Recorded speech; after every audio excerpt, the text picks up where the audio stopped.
Today we are cooking one of Italy's oldest soups, minestrone. First we have to prepare our vegetables. Paste and cut the vegetables, making sure you peel and wash the vegetables you use. It is important to not cross-contaminate your workspace. Wash the parsley and finely chop. Break the pasta into smaller pieces. Remember, we want each bite to have all the flavors and textures. Cut your bacon last to minimize cross-contamination in these early stages of cooking.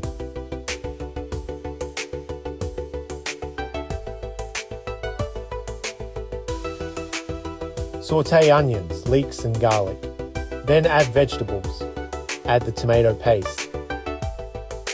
Add stock, making sure it is covering all the vegetables in the pot. Meanwhile, we can cook our bacon in a pan. Chiffonade the basil. I find rolling up smaller, manageable sized helps. Add to cooked bacon and beans. Then mix, keep warm to add on top of our minestrone. We can now add our starches, rice, pasta and potato. Get our warm bowl ready. Ladle in the soup and put the bacon, bean mix on top.